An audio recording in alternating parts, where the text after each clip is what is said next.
Donc, ce qu'on vous a présenté, c'est que la poutre, elle est représentée par ses fibres moyennes, toujours, hein, faut pas oublier ça. Donc, on a deux appuis au niveau de la position. Donc là, c'est l'origine du repère. Donc, on va avoir un repère, donc là, c'est X, l'axe Y, on peut le situer là. Et il ne faut pas oublier donc le sens positif. Donc, on a deux appuis simples. Donc, les appuis simples sont schématisés tels qu'illustrés. Donc, ça, c'est le premier appui simple. Ça, c'est le deuxième. Donc, là, c'est une position L moins A. Là, c'est une position A. Donc, puisqu'on a des appuis simples, donc on attend à avoir deux forces de réaction illustrées. Par exemple, si je la mets en couleur orange, telle que schématisée par les vecteurs en orange, là, on a deux forces de réaction. Par exemple, ce que je vais nommer, on va prendre un petit choix, hein. Si par exemple, là, je nomme ce point-là, c'est le point A, ça c'est le point B. On va avoir un RA et un RB. Donc jusque-là, tout est normal. Donc ce qu'on est en train de demander au départ, c'est de déterminer les équations de la déformée de la poutre. Alors, l'équation de la déformée de la poutre, alors comment on va procéder d'après vous?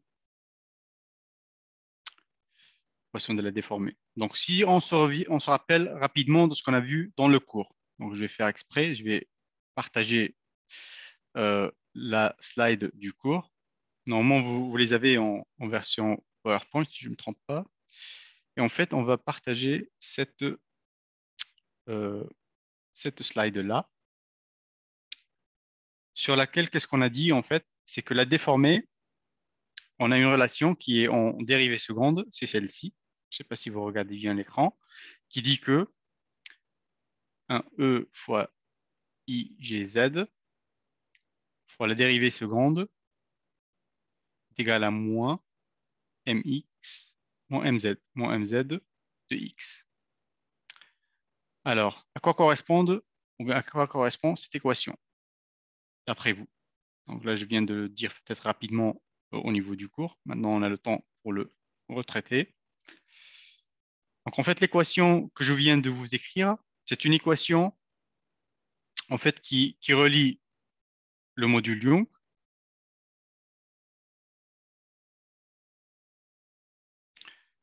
un moment d'inertie de la section. C'est une propriété géométrique, hein. Donc si vous regardez très bien, notre section, elle est déjà bien définie. Elle est rectangulaire. Par rapport à une section rectangulaire, la forme, elle est déjà connue, hein. Donc c'est-à-dire c'est une donnée. On peut la voir. Après, je vais vous présenter son expression. Donc on va la noter pour simplification, au lieu de noter IGZ à chaque fois, on va la noter comme étant un I0, par exemple, OK? Par convention. Et on a une dérivée seconde. C'est quoi cette dérivée seconde? En fait, c'est une dérivée seconde de ce qu'on appelle la déformée. De la euh, déformée. Donc la déformée pour nous, c'est, lorsqu'il nous demande cette question-là, il nous demande de déterminer l'expression de f en fonction de x. C'est ça le but de la première question. Mais avant d'arriver à ce point-là, d'après vous, comment on doit procéder? Comment on va déterminer cette équation? Donc, c'est pourquoi je viens de vous rappeler l'équation en dérivée seconde, parce qu'elle dépend en fait du moment de flexion. Donc, si on veut avoir l'expression de f, il faut partir de l'expression de la dérivée seconde, et pour avoir la dérivée seconde, il faut en fait avoir l'expression du moment en z. Et lorsqu'on dit on doit avoir l'expression du moment mz, le moment de flexion, ou fléchissant, en fait, il faut partir sur le calcul des éléments de réduction, en d'autres termes. Et celui qui demande les éléments de réduction, donc il faut savoir déterminer les inconnus. Et lorsqu'on parle d'inconnus, il faut partir du PFS. Donc, le raisonnement, normalement, on va le faire dans ce sens-là. On va partir du PFS, on va déterminer les forces de réaction, le RA et le RB. Une fois on a le RA et le RB, on va calculer les éléments de réduction le long de la poutre. particulièrement le moment fléchissant. Après, on va intégrer jusqu'à arriver à l'expression de f. C'est clair? Alors, comment on va faire? Donc, commençons. Donc, allez-y, s'il y a des choses sur la discussion. Donc, si vous avez des questions, n'hésitez pas à activer le micro, s'il vous plaît, hein. C'est une séance interactive. Euh, alors, comment on va procéder? Donc, on va redessiner ou représenter notre repère d'étude. Donc, ça, c'est le X. Ça, c'est le Y. On va avoir les deux forces d'appui. Les réactions, on a dit ça, c'est un RB. Ça, c'est un RA. Donc, ce qui est particulier dans cet exercice, c'est qu'on a vraiment un axe de symétrie, hein. On peut avoir une symétrie entre le chargement et les distances, hein. Donc, c'est un chargement symétrique. Mais pour l'instant, je ne vais pas le considérer. Donc, la première des choses, c'est que j'ai posé mon axe, le repère, le sens positif. Donc, je vais appliquer le PFS. Alors, d'après le PFS, qu'est-ce qu'on peut déterminer? Donc, on peut voir par projection sur l'axe, par exemple, O, OY. Donc, ça, c'est en l'origine O. Qu'est-ce qu'on va avoir? Donc, on va avoir moins F plus un RA plus RB moins F est égal à 0. Signifie RA plus le RB est égal à 2F. On est d'accord? OK. Maintenant, si je veux regarder les moments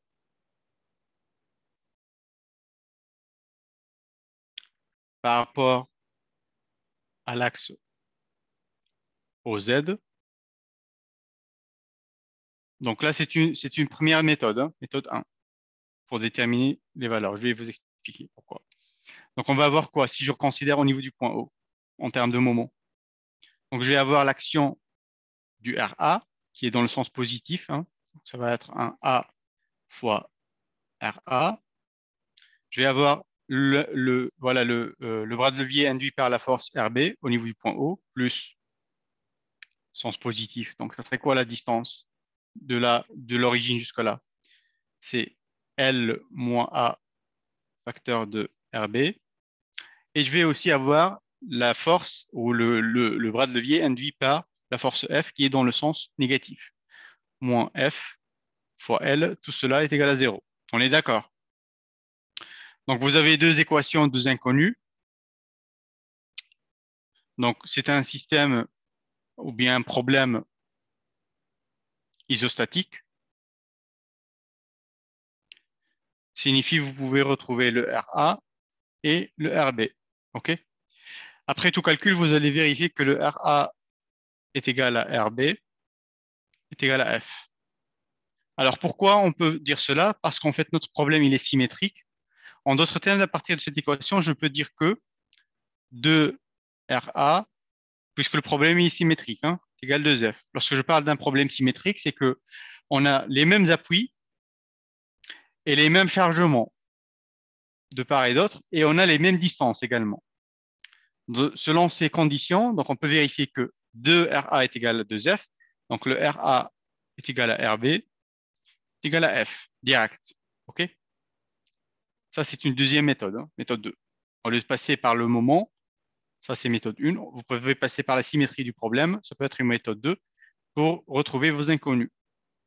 OK? C'est une petite remarque. Donc une fois, je vais noter en haut, donc RA est égal à RB est égal à F. Et maintenant, j'aurai besoin de déterminer les éléments de réduction. Est-ce qu'il y a quelqu'un qui peut m'aider sur les éléments de réduction? Comment on peut faire?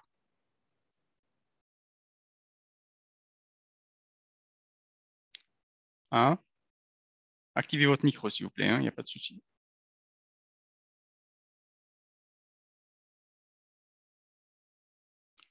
Alors, comment on peut procéder pour les éléments de réduction?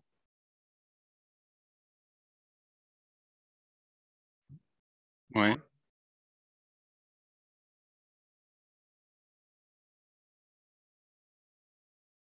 OK.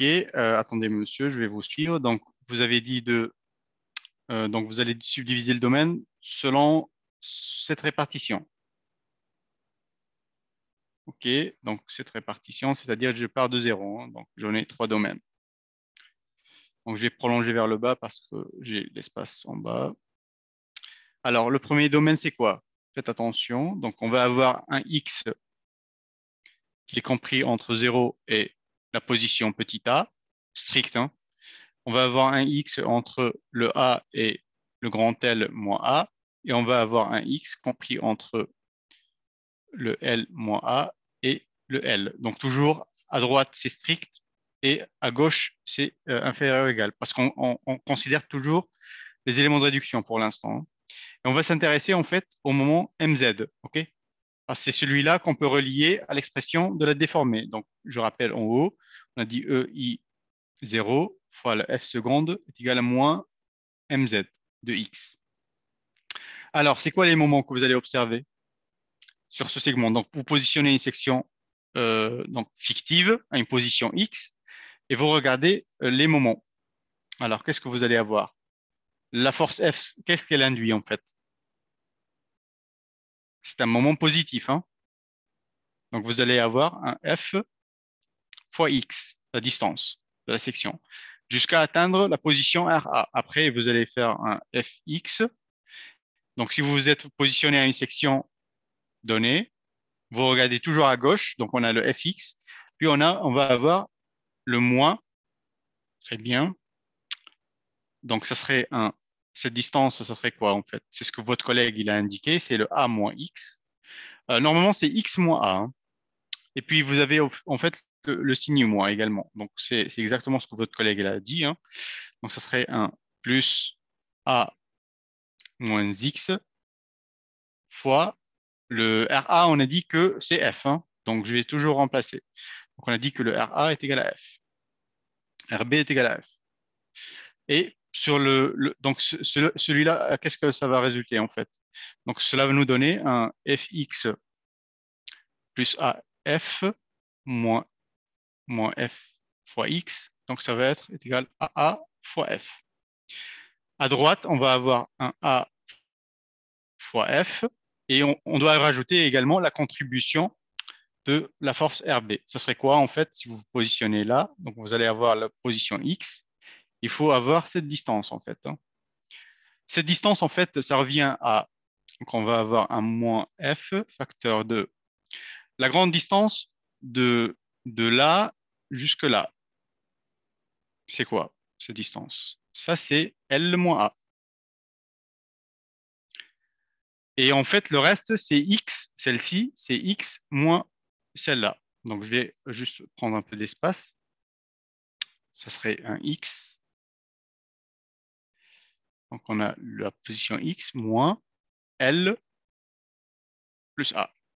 Donc là, c'est L moins A. Et la position où je positionne ma section, c'est X, celle-ci. Donc, la petite distance restante, c'est le X moins le L moins A. Ça va vous donner un X moins L plus A. Celui-là, ça va nous donner quoi? En fait, un A fois F moins F fois X plus F fois L moins F fois A.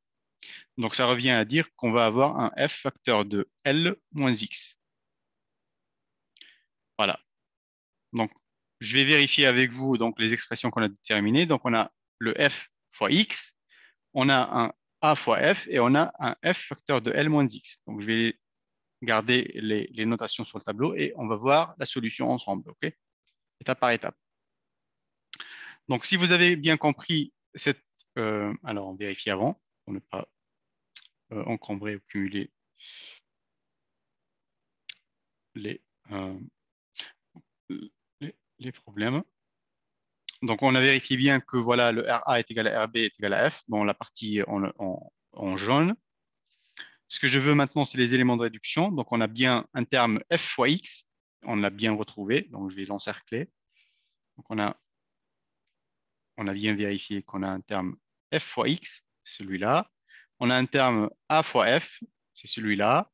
Et on a un terme sur la position entre L moins A et L, qui est égal à F, facteur de L moins X. C'est bien ça.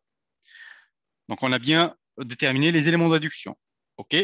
Donc, maintenant, la question qu'on va essayer de voir, c'est comment maintenant je peux déterminer en fait l'équation de la déformée. Donc, pour déterminer l'équation de la déformée, donc on va continuer notre raisonnement.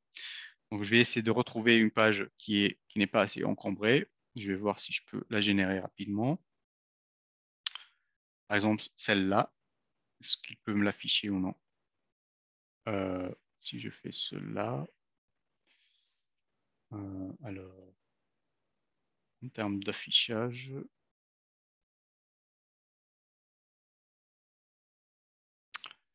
bon, je vais faire la chose suivante, si j'arrive à le faire, hein. Parce que j'ai besoin d'espace. Sinon, j'efface le tout et on continue notre raisonnement à partir de ce slide. Alors, pour continuer le raisonnement, qu'est-ce qu'on est demandé de faire? On sait que, on a dit que le E fois le I0, ou bien le IGZ fois la dérivée seconde est égal à moins MZ. Donc, la ligne qui correspond à cette ligne-là, ça, c'est le MZ. Donc, ce qui vous reste à faire, en fait, c'est de venir par-dessous, d'avoir, donc pour avoir le I0 fois F seconde, il faut avoir le moins. OK? Donc, moins MZ est égal à E fois I0 fois F seconde. Et on va avoir en fait un moins Fx. On va avoir une expression en F fois A. Et on va avoir une expression en moins F fois A. Et on va avoir une équation en moins F facteur de L moins X.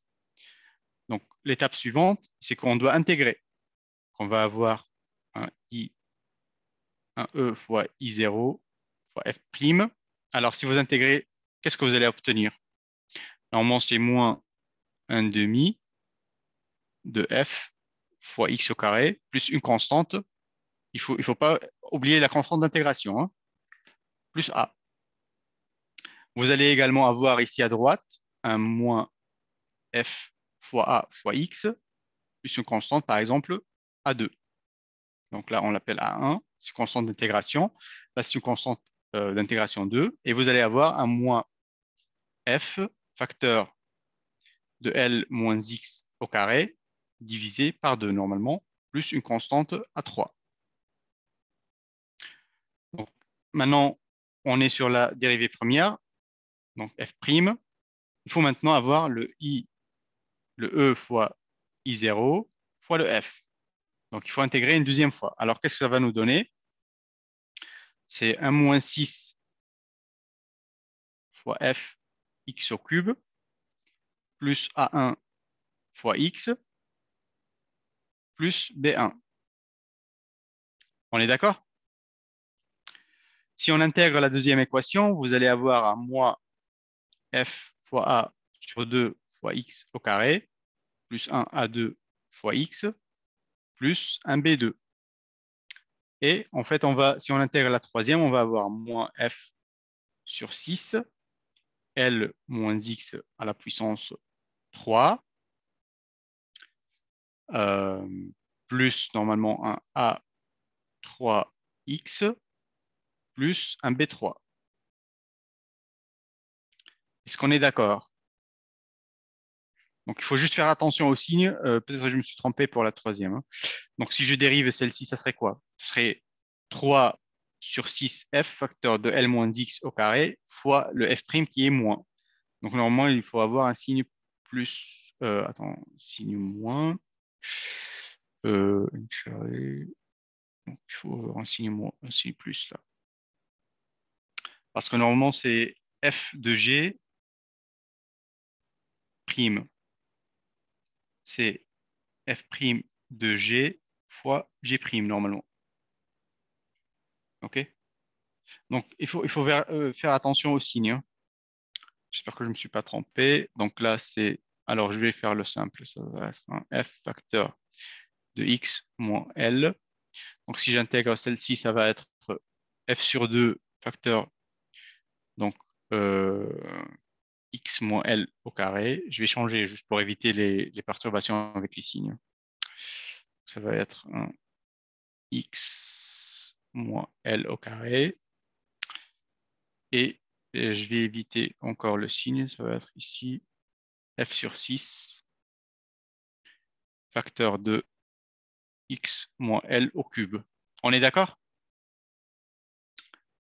Donc, en d'autres termes, on a déterminé une équation, ou trois équations en fait, par domaine. Donc, pour le premier domaine, on a équation 1, une équation 2 et une équation 3. Alors, les équations qu'on est en train de déterminer pour l'instant, la déformée, c'est le f. Hein. Ce n'est pas le i fois i0 fois f. Donc, le f, donc ça va être le m moins mz sur le e sur I0. Mais pour l'instant, pour ne pas traîner les termes 1 sur I0, j'ai préféré les garder parce qu'ils sont des constantes à ne pas les considérer dans les équations. Mais proprement dit, les équations des déformés, si on veut les écrire, ça va être en fait, il faut ramener les termes multipliés par 1 sur E I0, les trois équations. Celle-ci, celle-là et la troisième. On est d'accord? Maintenant, la question qui se pose, c'est comment calculer en fait les constantes d'intégration. Alors, comment on peut procéder? Est-ce que vous avez une proposition à me donner? Donc, rappelez, oui, allez. Le petit f, c'est une fonction. C'est une fonction de petit x. Le, le- le grand F, c'est une force. C'est un scalaire, oui.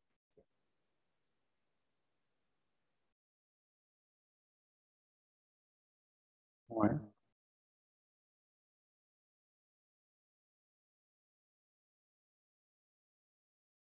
Vous parlez de celle-ci. Le passage, c'est l'intégration, parce que vous partez de f seconde vers f prime et vers f. Donc, première intégration, deuxième intégration.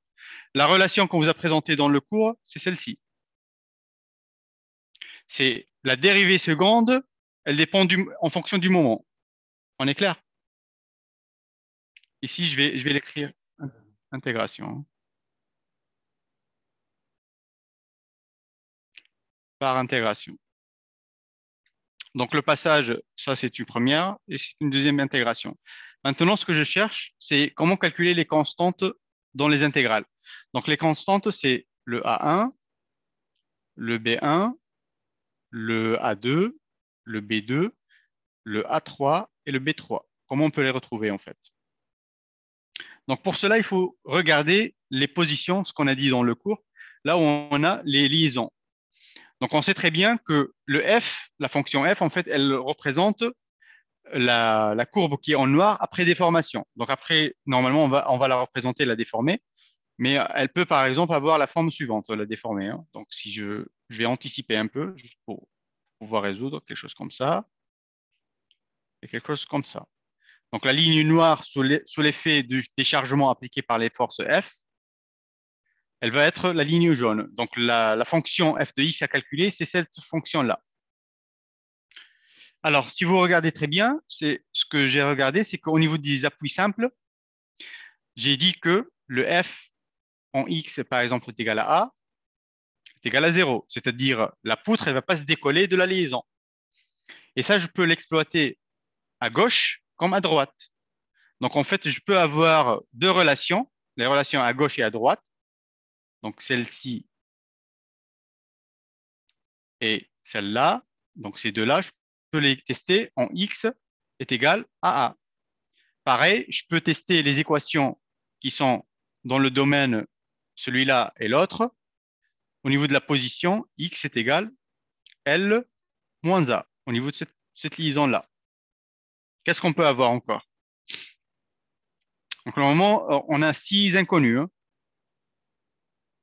Donc là, on a quatre équations pour l'instant. On a quatre équations et quatre inconnus.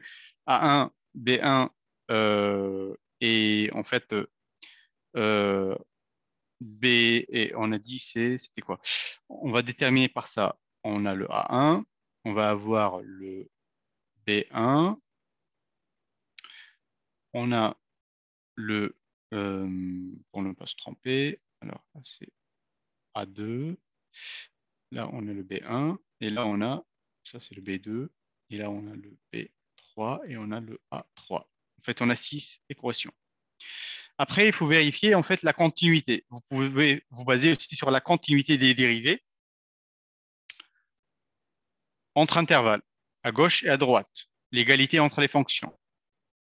Et de ce fait, vous allez déterminer les six inconnus, voire les 6 constantes d'intégration.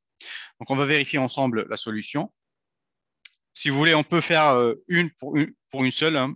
Après, on regarde la solution ensemble. C'est plus pratique. Donc, par exemple, si je considère l'équation, donc la déformer en x est égal à a, est-ce que vous pouvez me dire qu'est-ce que je peux avoir? Donc, déformer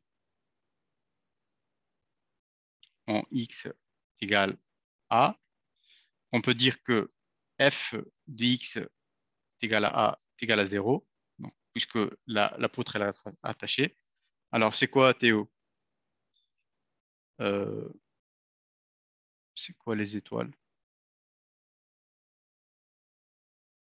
Si vous voulez, si vous avez une question, activez votre micro, s'il vous plaît, hein. Euh, alors, on va avoir, si je regarde l'expression, je vais avoir un moins 1 sur 6. Il ne faut pas oublier maintenant le E fois I0, multiplié par le F fois A au cube, puisque je remplace le X, plus un A1 fois petit a plus B1 est égal à 0. Également, je peux exploiter la relation qui est en cette position. Je vais avoir une deuxième relation, ça c'est F1. Je vais avoir un F2 en X est égal à A, est égal à 0. C'est-à-dire je vais avoir un moins F fois A sur 2 facteurs de I0 fois E. Normalement, il faut faire attention parce que j'ai une somme, donc je ne dois pas me tromper quand même. Donc ça, c'est pas vrai, ça. Donc je vais avoir est égal tout cela, on le multiplie fois le 1 sur E fois I0 et égal, donc il ne faut pas que je me trompe, donc je vais avoir un moins F fois A sur 2 fois le terme A carré, donc je vais avoir après plus A2 fois A plus B2, le tout facteur de 1 sur E fois I0. Tout cela est égal à 0. Alors, qu'est-ce que je vais avoir? Ça sont deux équations, et ainsi de suite, hein. Donc, on va regarder ensemble la résolution pour gagner un peu de temps. Alors, qu'est-ce qu'on va avoir? Bon, là, puisqu'on a représenté les éléments de réduction, hein, donc là, je me suis limité au moment, mais vous pouvez également avoir les efforts et vous pouvez également les représenter graphiquement. Ok. Je vais revenir sur la représentation juste après. Donc, je continue sur le raisonnement, sur le calcul des équations. Donc, là, on a les intégrales, hein. Donc, on peut les vérifier. On va avoir la première équation. Donc là, c'est la première intégration. Ça, c'est la deuxième. On a la fonction f. Donc, on va avoir ces expressions-là. Là, les constantes d'intégration, ici, les a nommées C2, C1, C2, C3. Et après, il a rajouté le D1, D2 et D3. Donc après, pour le calcul, si on avance, ce qui va nous demander, c'est donc il faut regarder au niveau des appuis pour calculer alors, qu'est-ce qu'il est en train de dire? La détermination des constantes se fait en utilisant les positions où la valeur de la pente de la déformée f' est connue, c'est-à-dire f' pour calculer les C1, C2 et C3. Et vous pouvez également avoir les positions où la déformée elle est connue. Donc, c'est au niveau, pour les calculs de D, c'est au niveau des liaisons. OK. Donc là, c'est pour calculer les D1, D2 et D3. Alors, par exemple, ce qu'il est en train de vous dire, c'est qu'au niveau du point où on a le X est égal à A, on sait que par rapport aux dérivées, hein, cette dérivée à gauche, elle est égale à celle à droite. En X est égal à A. Donc, on va prendre celle-ci. Donc, si vous faites l'égalité, donc vous remplacez, vous allez avoir un moins f fois a carré sur 2 plus c1 est égal, celle-là en remplaçant, est égal à quoi? Moins f fois a carré plus c2. Donc, c'est ce que vous êtes normalement en train, donc, c'est ce que vous êtes en train d'exploiter en bas. Pourquoi c'est pas moins f fois a carré à droite? Parce qu'en fait, je prends le x est égal à a. En fait, OK? Donc, ce qu'il faut faire, c'est prendre la fonction, mais vous regardez la continuité de la dérivée, à gauche et à droite. Donc, c'est moins f fois a, je remplace le x par a. Euh, moins fa fois x carré. Pourquoi un x carré? Je ne comprends pas. Est-ce que vous pouvez activer votre micro? See you. Excusez-moi. Ouais, c'était quoi la question en fait? Enfin, je n'ai pas compris pourquoi vous avez mis moins FAX, c'est pas moins FA carré. Parce que si vous vous rappelez sur l'expression en MZ, celle d'avant, au niveau de ce segment-là, du centre, on avait sur la partie MZ égale à F fois A. Lorsque vous faites l'intégration de F fois A, ça serait, ou bien ça serait un moins, je ne sais plus. Pour le MZ, ça serait un moins. Là, ce serait dans ce sens-là, donc c'est un sens négatif hein, par rapport au repère. Donc c'est un moins FA fois X. OK? Ça, c'est F'. Hein. Est-ce que vous comprenez ce que je dis ou pas? C'est- Alors, je vais reprendre un instant. Je vais activer l'autre micro. Un instant, OK. Je vais revenir sur, euh, sur ça. Est-ce que vous m'écoutez là? Xiyu. OK. Donc, ce que je suis en train de faire, ou bien ce qu'on a exploité, donc on revient au slide précédent, celui-là. Est-ce que sur ce slide, les choses sont claires ou pas? Parce que la question que vous posez, en fait, je vous rappelle que le MZ sur la position centrale, c'est F fois A.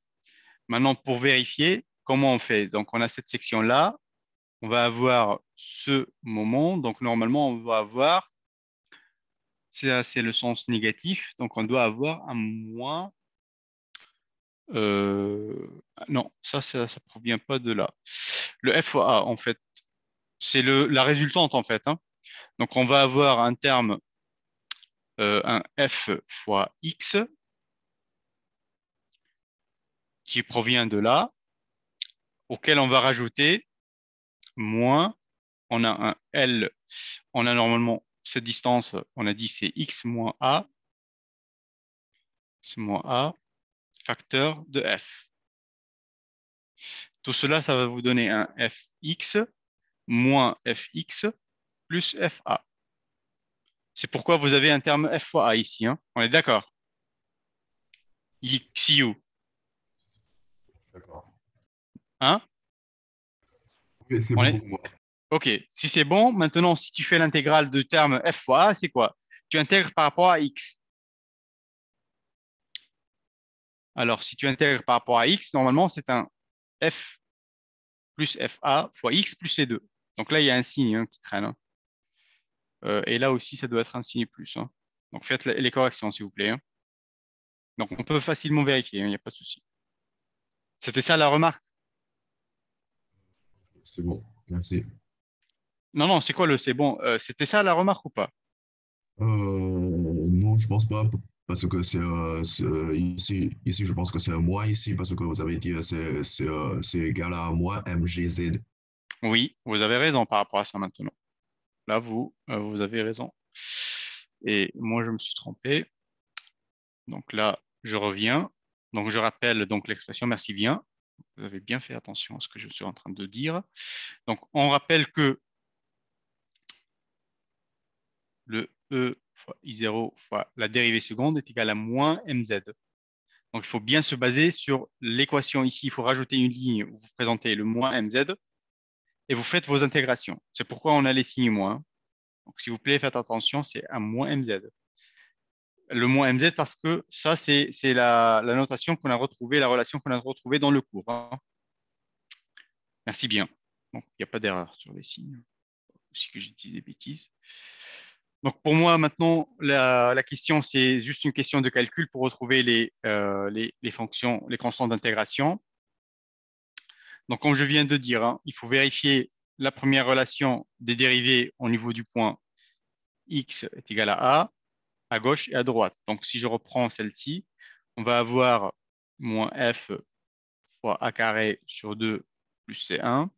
Ici, on va avoir un moins f fois a carré plus c2. On va avoir égalité entre les deux sur 2. Donc, cela va nous donner un moins f a carré sur 2 plus c1 moins est égal à moins f a carré plus c2. Ça va nous donner quoi? C1 moins C2 est égal donc f a carré sur 2. Ça, c'est une première relation. Si je prends maintenant les relations des dérivés au niveau du point, x est égal L moins A.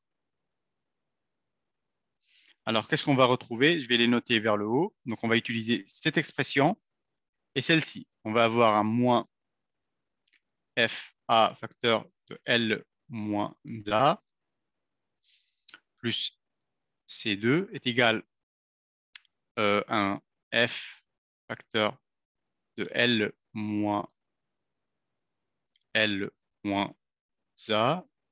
Ça serait plus... pardon, faut pas que Je, je pense que allez-y. C1 moins C2 est égal à moins FA carré sur 2.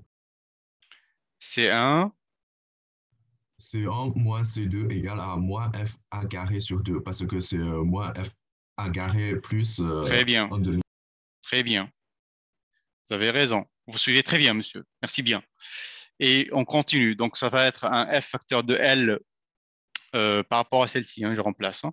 Donc, L moins L plus A, le tout carré, divisé sur 2, plus C3. Alors, qu'est-ce qu'on va avoir ici? Donc, je simplifie. Donc, on va avoir moins F A facteur de L moins A plus C2 égale, donc L moins L, ça part. On va avoir un F fois A carré sur 2 plus C3. OK? Donc, on va avoir un C2 moins C3 est égal à combien? Égal à F A carré sur 2. On est d'accord? Plus un F plus un F A carré avec voilà, je ne vais pas faire ça, plus FA, donc c'est 2 plus FA facteur de L moins A. Ça va être ça. Si je développe, ça va être un F A carré sur 2 plus euh, F A L moins F A carré. Donc est égal moins F A carré sur 2 plus FA fois L est égal FA facteur de moins A sur 2 plus L. Quelque chose comme ça, hein, en termes de C2, C3. On est d'accord? Et Oui. ainsi de suite. Donc maintenant, la deuxième étape, il faut vérifier les relations en termes de la continuité de F, hein. Vous utilisez ces deux équations pour avoir les termes en D. En gros, il nous faut 6 équations parce qu'on a 6 inconnus, hein. Donc après, vous devez prendre la démarche petit à petit. Mais j'espère que la façon de résoudre, elle est claire, hein. Maintenant, pour gagner un peu de temps, je vais vous présenter juste la correction. Comme ça, on avance très bien, hein. Alors, donc là, c'est par rapport à ce qu'on a dit. Donc, vous allez retrouver au départ que le C1, C2 et C3, ils vérifient ces trois notations à droite, encadrées. Alors, est-ce qu'on a bien les relations par rapport à ce qu'on a dit par rapport au C1, C2? Donc, il a repris donc, la forme en x est égal à A. et il a repris la forme en x est égal à moins L est égal à L moins A. Donc, on a vérifié que C1 moins C2, donc C1 moins C2 est égal à un F moins F A carré sur 2, C1 moins C2.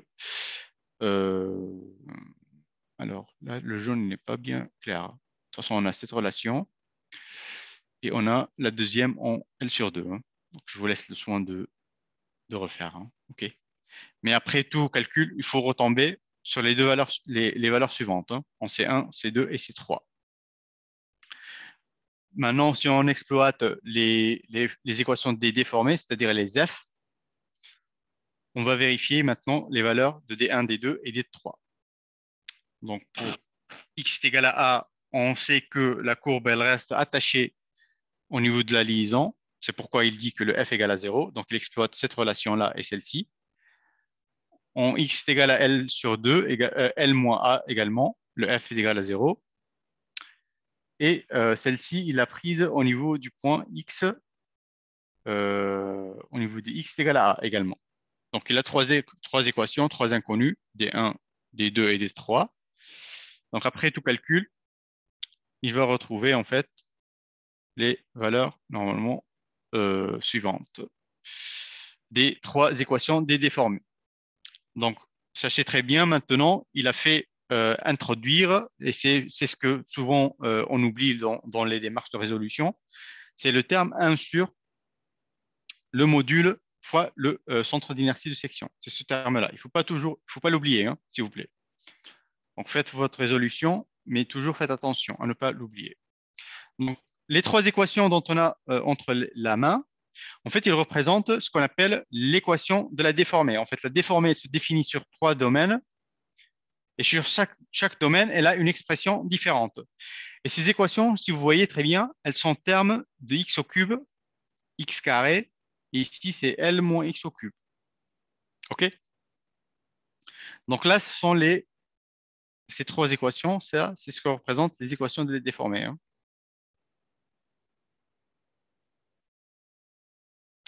Maintenant, si on regarde l'énoncé, ce qui nous a aussi demandé,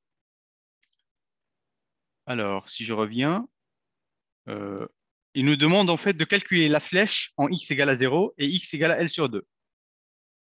Alors, je vous montre rapidement l'énoncé et vous me dites comment on doit procéder. Hein. Alors, on est sur cette partie.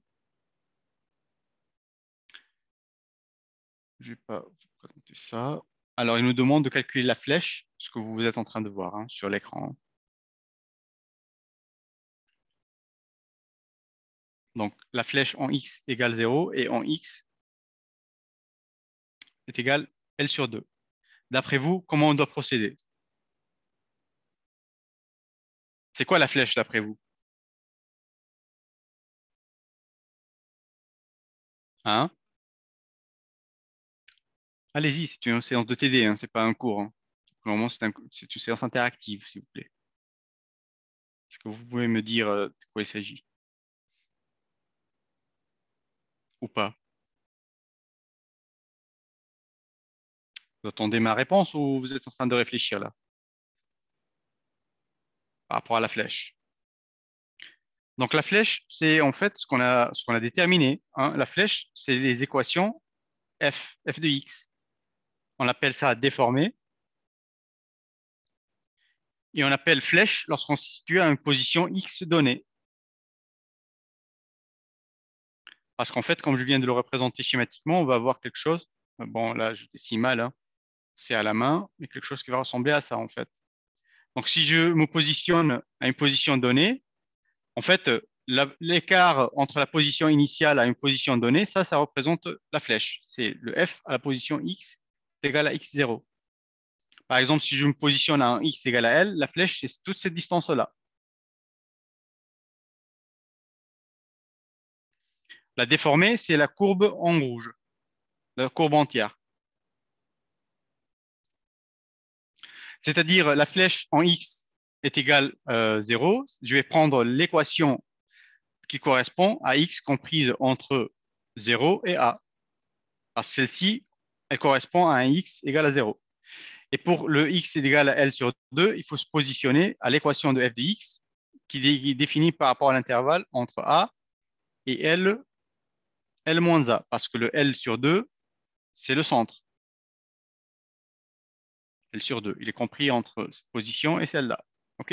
Donc, il faut simplement injecter ou remplacer les valeurs de x en 0 et en L sur 2. Alors, on va voir maintenant ensemble la correction.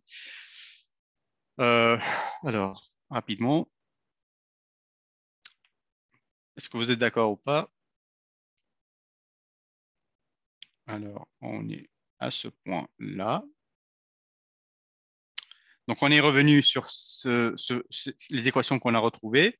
Donc, on considère par rapport à l'intervalle 0 et x. Donc, on va prendre cette équation et on va avoir un f pour x est égal 0. Alors, qu'est-ce que vous allez retrouver? Donc, ça, c'est 0, ça part. Et vous allez avoir en fait un f facteur de L. En fait, il y a un a qui manque. Un a fois f facteur de L moins a divisé moins a. Alors, pourquoi il écrit mal là, celui-là? Je reprends. Voilà. On a dit c'est égal à f fois a sur Le 2. deuxième terme, il part aussi, non?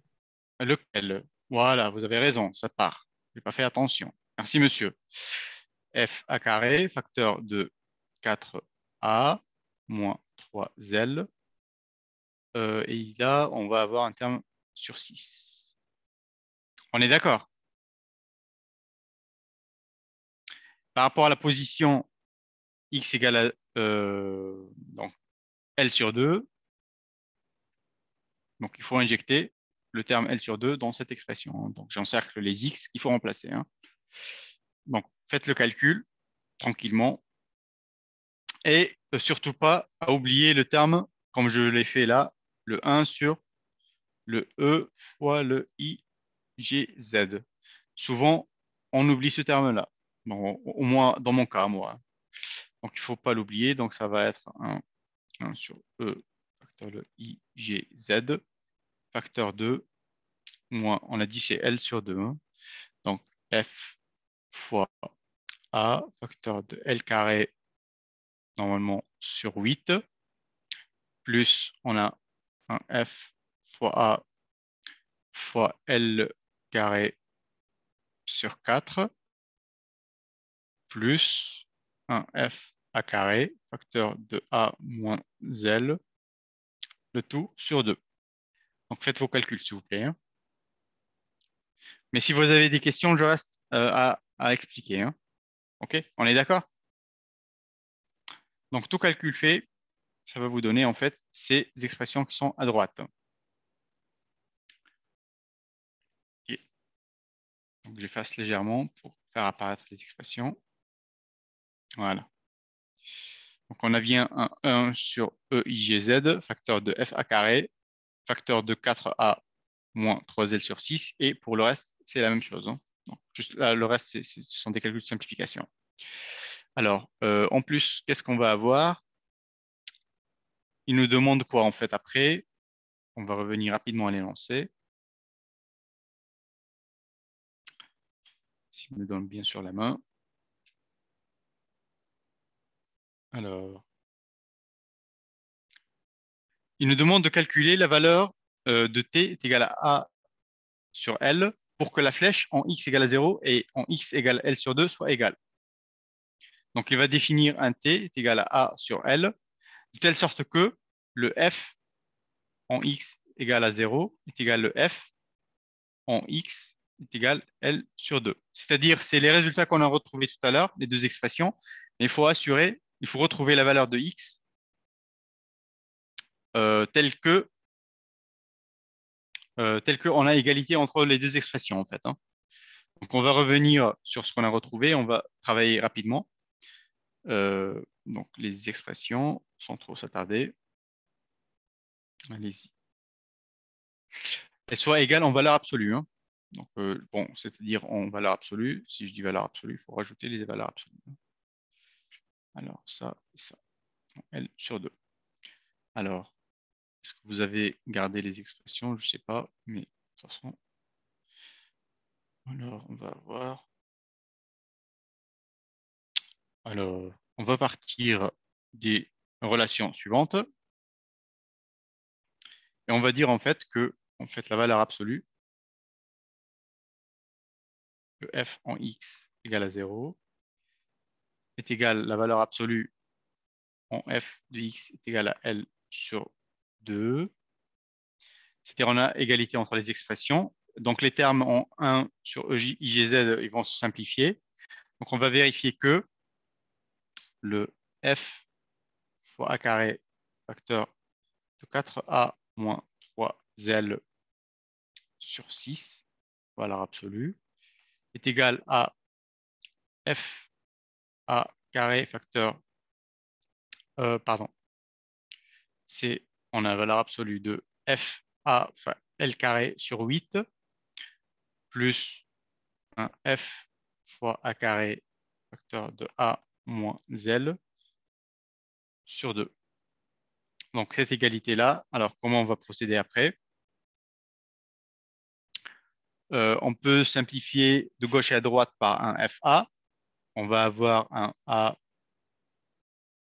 facteur de 4A moins 3L sur 6, toujours en valeur absolue, est égal à, si j'amplifie par, simplifié par A, F fois A. Donc je vais avoir un L carré sur 8 plus un A facteur de A moins L sur 2.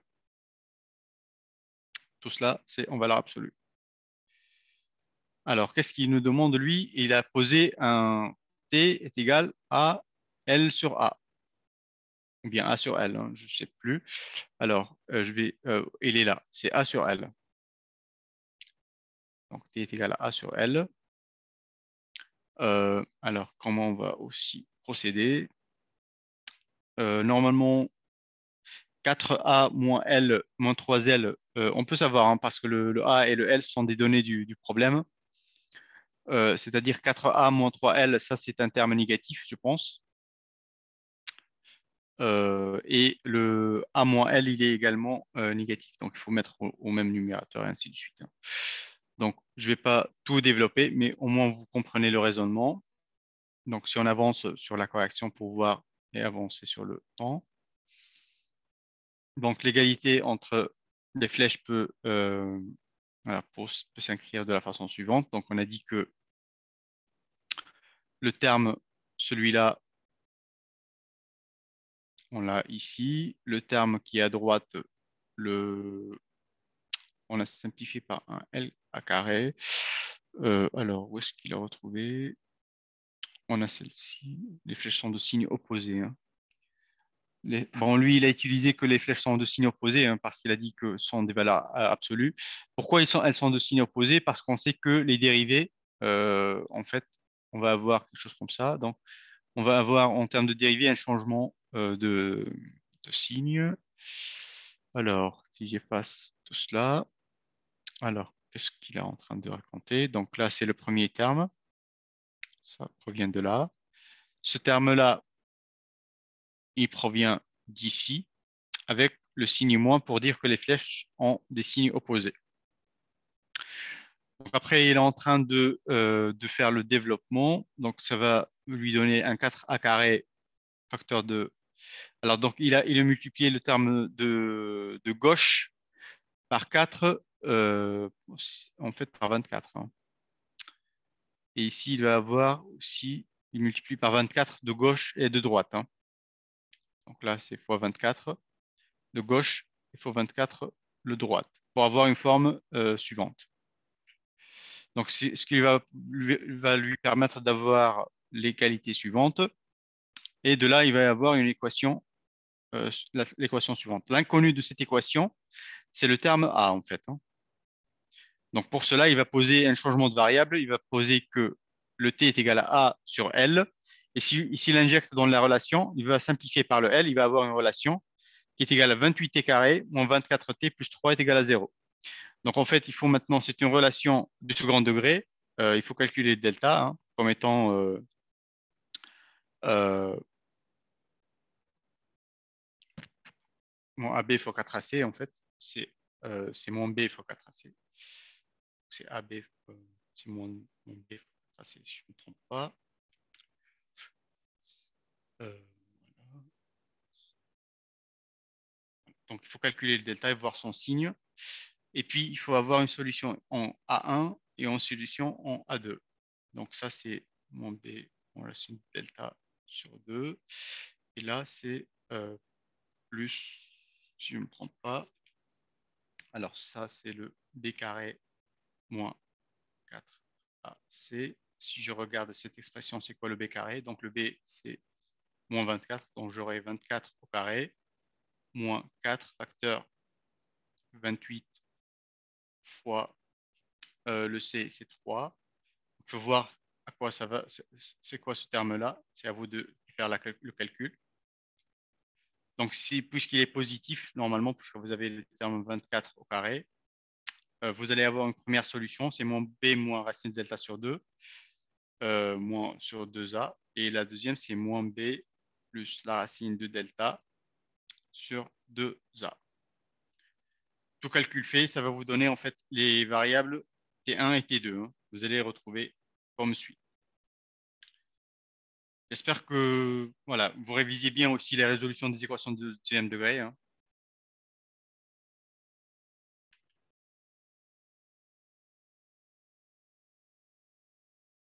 Donc, je ne vais pas tout vous présenter, mais en fait, vous pouvez avoir toute cette résolution soit sur Internet. Il y en a plusieurs exercices résolus. Familiarisez-vous avec cela. C'est important. Ça fait partie du bagage mathématique supposé connu. Est-ce qu'il y a une question par rapport à ça? Et en fait, vers la fin, donc vous avez, qu'est-ce qu'on a déterminé? C'est que si on veut assurer l'égalité entre les deux flèches, on a deux possibilités. Donc, le T est égal, donc c'est-à-dire le ratio A sur L est égal 0,125 et un deuxième ratio A sur L est égal 0,705. En d'autres termes, il faut vérifier que le A est égal à L fois 0,152.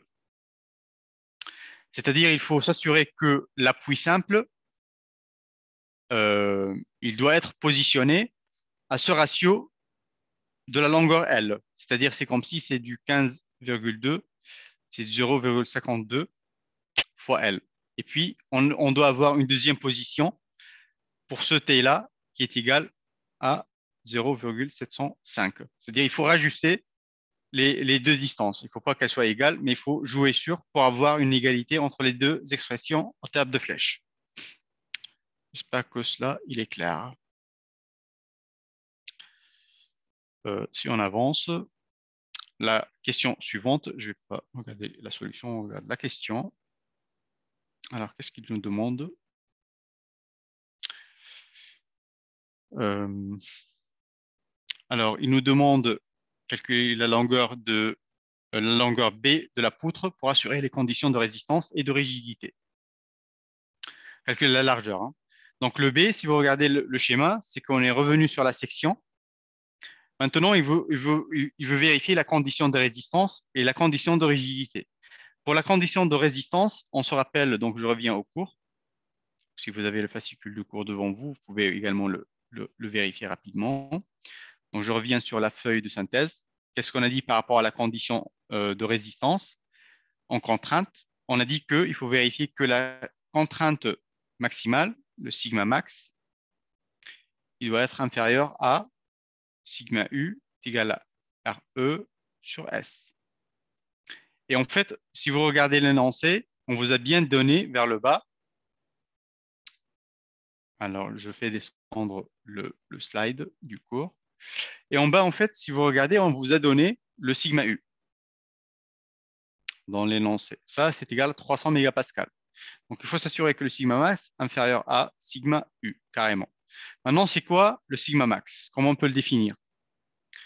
Donc, il faut se rappeler que, je reviens au cours, on a dit que, alors je vais regarder les relations en termes de sigma. Est-ce que vous la retrouvez déjà? Alors, pour la contrainte. Donc, on a dit que pour la contrainte, on a cette relation-là. On a dit que le sigma 1 de y est égal à mz de x divisé par le igz fois le y. OK? Alors, comment on peut procéder? Donc, on peut remplacer. Quand est-ce qu'on va avoir une contrainte maximale d'après vous? Donc, rappelez-vous bien, euh, donc, si on pose, donc ça c'est comme étant la distance grand H. Donc, si je prends le point milieu, le y tel qu'on l'a défini vers le cours, si j'ai un point, ça c'est le niveau 0, ça c'est en fait, c'est h sur 2. Y est égal à h sur 2, cette hauteur. En fait, si je veux avoir une valeur maximale de la contrainte, il faut se positionner à y est égal à h sur 2. C'est-à-dire il faut avoir un mz sur le igz fois h sur 2 qui est inférieur à sigma u. Donc, on va maintenant vérifier comment on doit procéder parce que là, il nous demande de calculer le B, hein. C'est-à-dire pour nous, le H, il est connu. Le B, ça va provenir de l'expression du moment quadratique, donc il faut la rappeler. Le M, le moment, on peut le calculer selon la position. Et le sigma U, il est connu. Donc, on va regarder ensemble la résolution. Alors, qu'est-ce qu'on va obtenir?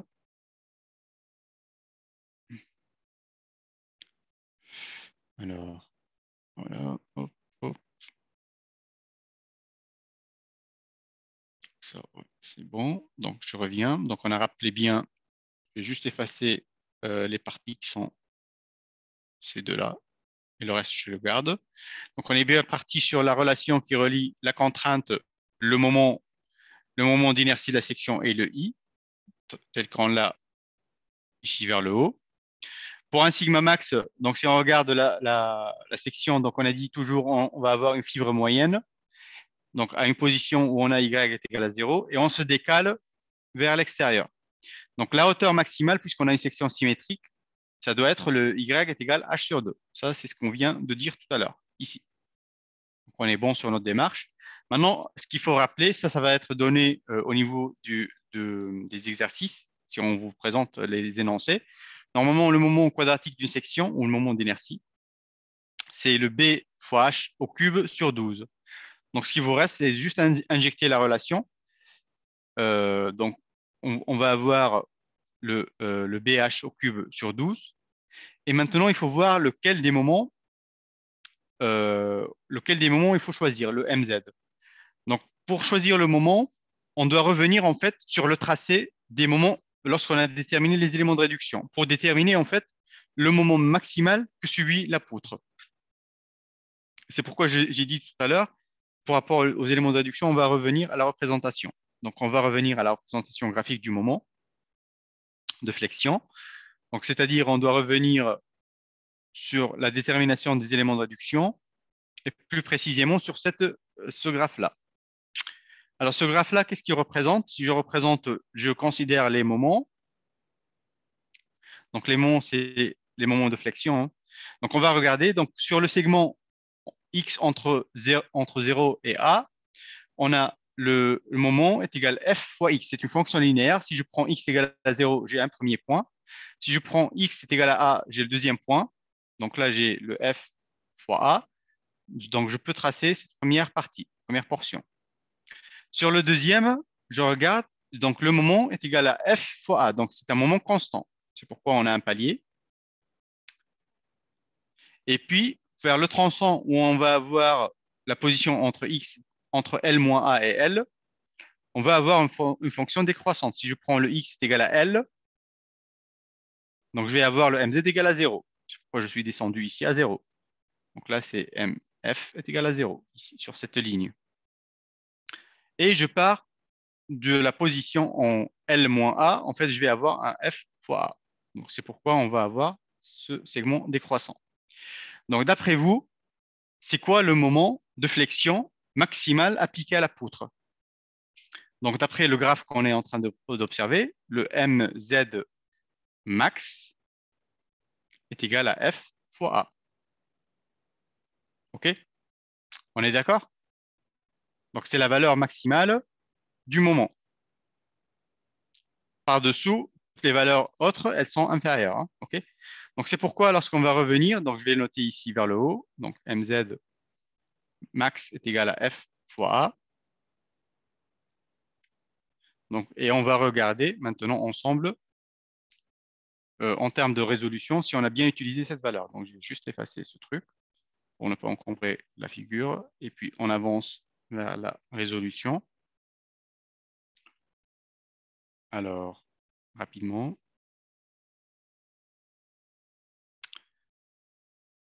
Alors, qu'est-ce qu'il a repris? Donc, je vais partir sur le sigma max. Donc, sigma max, on a dit c'est le MGZ, on a dit c'est F fois A, divisé par le IG0, c'est cette expression-là. C'est un B fois H au cube. Donc, le 12, ça va remonter, fois 12. Donc, vous allez retrouver le 12, le BH au cube, le F fois A, facteur de H sur 2. Tout cela, ça va vous donner quoi? Ça va vous donner un 6 F fois A fois le H divisé par, non, le H, il va se simplifier. On va avoir un B fois H au carré. Tout cela doit être inférieur à sigma U. Donc maintenant, la question qu'on a posée, c'est la valeur de B. Hein. C'est-à-dire, il faut maintenant avoir l'inégalité en termes de B. C'est-à-dire, il faut avoir le B, il doit être supérieur strictement à 6 fois F fois A sur sigma U fois H au carré. Puisqu'en fait, euh, alors pourquoi il a dit cela? Et oui, en fait, il y a une petite relation qu'on n'a pas utilisée, c'est que normalement le H est égal, si je ne me trompe pas, est égal 3 fois B. Hein. Ça, c'est au niveau de l'énoncé. Hein. Je vais juste la retrouver. C'est ce qu'il a appliqué en fait. Hein. Alors, retrouvons-la quelque part au niveau de l'énoncé. Apparemment, elle nous a échappé. Alors, est-ce qu'il a précisé quelque part que donc il a donné la valeur de L, euh, il a donné la valeur de L, mais il n'a pas précisé la valeur de H. Alors, d'où est-ce qu'il a prise? Parce que dans son raisonnement, il considère que quand même le H égale 3 fois le A. 3 fois le B, pardon. C'était dans les questions, monsieur. Dans les questions? Oui, j'ai fait attention. Merci.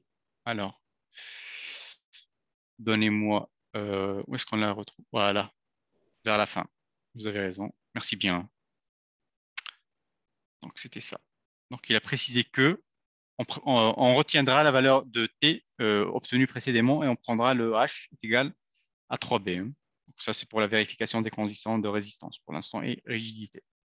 Donc, tout cela va vous présenter donc, la relation qu'on a retrouvée. Merci. Donc, je reviens. Hop, hop, hop. On est ici. Donc, tenant compte du fait que le H est égal 3 fois B, donc vous injectez, vous allez avoir donc une relation en termes B au cube. Donc, pour avoir en fait on va continuer. Donc, on va avoir, si je reviens ici avant de passer, donc je vais avoir un 6F A sur, donc ça serait un B fois 9B carré, strictement inférieur à sigma U. Donc, il y a une simplification par 3, donc je vais avoir 1, 2 et je vais avoir un 3. Et là, c'est B au cube, donc je vais avoir 2 sur 3 F A sur B au cube, strictement inférieur à sigma U, ce qui revient à dire que B au cube strictement supérieur à 2F A sur 3 sigma U. Donc, si vous voulez avoir l'expression en B, donc ça serait la racine cubique de 2 fois F fois A sur 3 sigma U. et vous avez les éléments pour faire normalement le calcul numérique. Voilà, on est clair par rapport à ça. Ça, c'est juste la condition de résistance, hein. Faut pas oublier. Et il nous a demandé aussi la condition de rigidité. Afin de vérifier la deuxième condition, donc il faut rappeler, en fait, c'est une donnée supplémentaire qu'on n'a pas donnée dans le cours, mais dans le cadre de l'exercice, on peut vous la présenter. Donc, pour la condition de rigidité, pour le cadre de ce problème, on va considérer que la flèche maximale, ça c'est la flèche maximale, le Fmax, elle doit être strictement inférieure entre la distance entre appuis sur 200.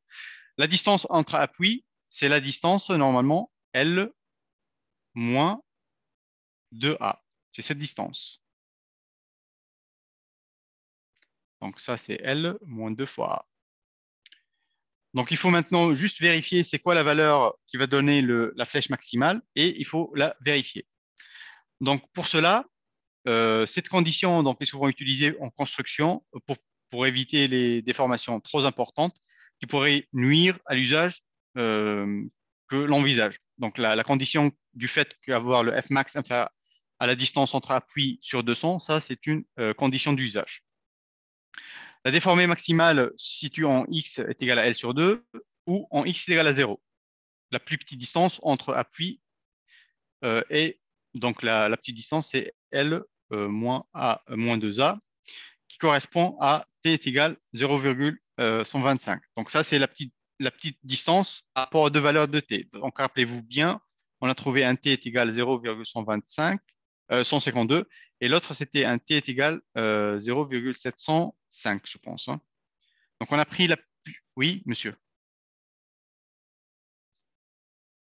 Oui. Normalement, oui. Parce qu'en fait, notre problème, il est symétrique, hein. Là, j'aurais répondu, il va tomber sur le trottoir. Normalement, ici et là, normalement, on a la même déformée, la même distance.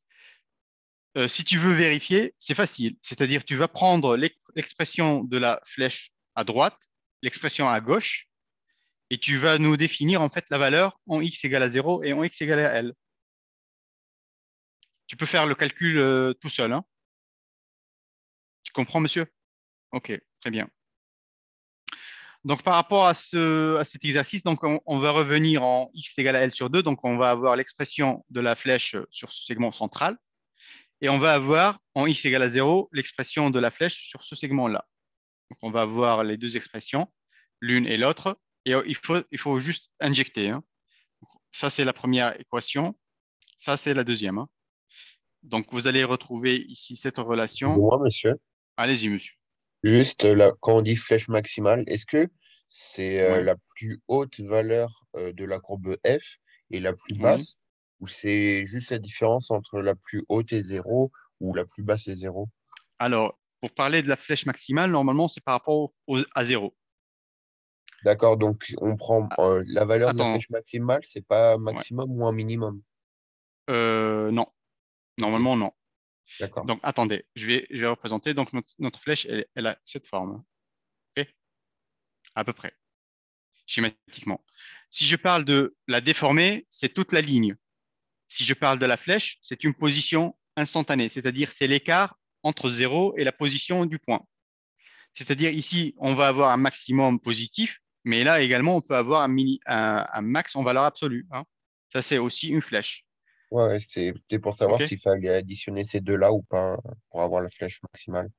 Normalement, non. On parle D'accord, flèche maximale, c'est l'écart par rapport à 0, hein. ok. OK. Alors, qu'est-ce que je suis en train de dire là? Donc, si je reprends par rapport aux équations, donc on va avoir la première qui va nous donner cette relation inférieure à L sur 2, donc la distance entre appuis, hein, sur 200. Et on a dit que on peut avoir le changement de variable, le t est égal à A sur L. Normalement, vous allez avoir, si je fais le changement, alors, on peut avoir cette relation normalement qui a celle-ci, par le fait que le t est égal à A sur L. Et si je reprends celle du bas, donc là, on a substitué le IGZ Donc, si vous regardez comme étant le 12 sur, alors, hop, le 12 sur BH au cube, ça c'est le IGZ. Le 1 sur E. Et puis, on a fait sortir le terme FL carré. On va avoir une relation en T, hein. Donc, tout cela, ça va vous donner cette inégalité-là. Et pour retrouver en fait la valeur de B, il faut avoir la racine, si je peux, donc, on va parler quadratique, hein, quadruple, la racine quadruple, hein, si je peux dire, de toute cette expression, hein. Donc, comme vous voyez, le raisonnement, il n'est pas très, très simplifié, mais en termes d'expression, ça demande vraiment un peu de patience. Et puis, familiarisez-vous à ce genre de problématique, hein.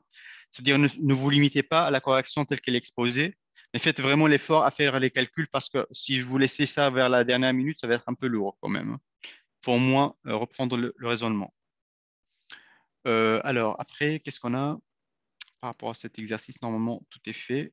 Juste pour vérifier donc les deux conditions de rigidité et puis de résistance. Donc, on doit avoir, par rapport aux applications numériques maintenant, hein, pour la racine cubique, on va avoir un B qui doit être supérieur à 15 mm. Et pour assurer une condition de résistance, il faut que le B soit strictement supérieur à 26. C'est-à-dire, si vous voulez vérifier les deux conditions, idéalement, c'est d'avoir une largeur B de votre section qui doit être au minimum, hein. Donc, on a pris la valeur approximativement rapprochée, égale à 27 mm. Donc, les 27 mm, ça vous permet de vérifier à la fois la condition de résistance et la condition de rigidité, hein. Voilà.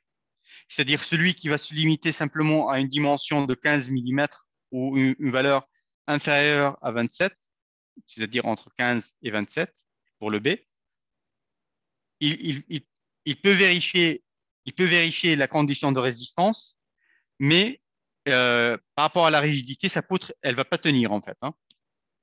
C'est ça l'explication ou l'interprétation mécanique du problème, hein. Pour vérifier les deux, donc assurez-vous que vous dépassez les 27 mm, au moins avoir 27 mm en largeur. Et puis le H est égal 3 fois 27, hein, en termes de longueur. En fait, avec cela, normalement, vous connaissez maintenant comment on peut choisir, par exemple, si vous voulez avoir, par exemple, une tige métallique voire en acier, vous savez très bien comment en RDM, on peut dimensionner ces cotations, hein. Donc, il faut passer par le calcul de la déformée, vérifier les conditions de résistance et de rigidité, et puis avoir, par exemple, des abacs ou des fiches techniques qui vont vous définir par rapport à une section carrée d'un barreau métallique, quelles sont les dimensions minimales à choisir. Voilà, c'est ça le but de la RDM, hein. Donc, si cela, avec ce slide-là, normalement, on a clôturé l'exercice et on va passer à l'exercice suivant. Si vous avez des questions, n'hésitez pas à me solliciter. Même au cours de la résolution, si vous faites l'exercice tout seul et vous constatez des difficultés, s'il vous plaît, n'hésitez pas à me contacter, hein. Vous avez mon adresse email, soit moi, soit mes collègues, hein. On reste à votre disposition. Maintenant, l'exercice 2. Et maintenant, je vais plus m'attarder, on prend tout le temps pour faire d'explications. Alors, c'est quoi l'exercice? Normalement, cet exercice, il concerne, c'est l'exercice flexion 2 sur votre fascicule de TD et il est nommé, si je regarde mes fiches, normalement, c'est poutre isostatique avec chargement uniforme. Donc, on va sortir un peu du cadre de la flexion pure pour avoir la flexion simple normalement. Et on va compliquer un peu l'exercice. Donc, voilà notre énoncé. On est en fait reparti sur un exercice ou une poutre maintenue pratiquement de la même manière que la poutre précédente. Par contre, sur cet énoncé-là, on va considérer une poutre droite de longueur L, d'inertie constante, c'est-à-dire la section elle est constante, qu'elle soit rectangulaire voire circulaire, c'est-à-dire on fixe le IG, Z. Celle-ci, elle repose sur deux appuis simples situés à une distance A. Donc ça, c'est un premier appui simple, c'est un deuxième, de chaque extrémité. Avec le A, qui doit être inférieur à 4, à L sur 4. OK. Et puis, on ajoute que la poutre elle est soumise à une charge uniformément répartie. Tout à l'heure, on avait 2 charges sur les extrémités. Maintenant, on va avoir une charge uniformément répartie. Donc là, l'énoncé il est moins strict. Donc, il nous demande au départ de calculer les éléments de réduction et de tracer leur diagramme. Tout à l'heure, il a directement demandé de calculer la déformée. Hein. Celui-là, il est plus gentil. Hein. Il vous guide. Alors, comment on va faire? Toujours, c'est la même procédure. Il faut bien poser le repère d'étude. Donc, on a la poutre, donc on va poser l'axe X. On va avoir l'axe Y, ça c'est notre repère d'étude. Donc, ça c'est le X, ça c'est le Y. On va avoir le sens positif de rotation, il ne faut pas l'oublier. Après, on cherche à déterminer quoi en fait? Il faut voir les réactions d'appui. Hein. On est censé avoir 2 réactions, l'une qui est au point, par exemple, si je le nomme le point A, un RA, et puis un RB. Par la symétrie, donc le problème il est symétrique, hein. On a les mêmes appuis, on a les mêmes distances, donc on peut supposer le problème il est symétrique. Le problème est symétrique. C'est-à-dire le RA est égal à RB. Ça, on peut le vérifier. Hein. Même si vous ne remarquez pas que c'est symétrique, si vous faites la résolution, vous allez le trouver. Et maintenant, si on veut déterminer le RA et le RB, il faut appliquer le PFS. Principe fondamental de la statique. Alors, qu'est-ce qu'on va faire? Par projection sur l'axe, par exemple, si je prends le repère O, donc le point OY, qu'est-ce que vous allez avoir? Normalement, vous allez avoir un RA plus un RB. Maintenant, il ne faut pas oublier qu'on a une charge uniformément répartie. Hein. Charge uniformément répartie, c'est-à-dire le P est égal à une constante. Et puisqu'on est dans le cadre du PFS, on peut substituer cette charge par une charge équivalente qu'on peut situer au niveau du centre d'inertie du diagramme qui la représente. C'est-à-dire, je trace ça, et je peux représenter une force équivalente, qu'on peut la nommer, par exemple, donc, au niveau du centre d'inertie, ici. Et celle-ci, elle est égale à quoi, en fait? Donc, si on se rappelle de notre cours, normalement, cette valeur-là, c'est P fois L. Comment on retrouve le P fois L? Normalement, on a l'intégrale de 0 à L de P fois dx. Si vous vous rappelez, hein, pour la charge grand Q, c'est égal à grand Q. Donc, c'est petit l fois L. C'est petit p fois L. Donc, ça va être un moins, puisqu'elle est dirigée vers le sens négatif, moins L fois P. C'est égal à 0. Donc, ça, c'est une deuxième relation. Donc, on peut avoir de celle-ci et celle-là que 2 fois RA est égal à L fois P. Signifie RA est égal à RB est égal à L fois le P divisé par 2. On est d'accord? Donc, avec le problème de la symétrie, je n'aurais pas besoin d'avoir les moments. Mais vous pouvez le vérifier donc, en mettant une deuxième méthode hein, par rapport au PFS. Hein. Donc, les moments autour de l'axe OZ. Hein.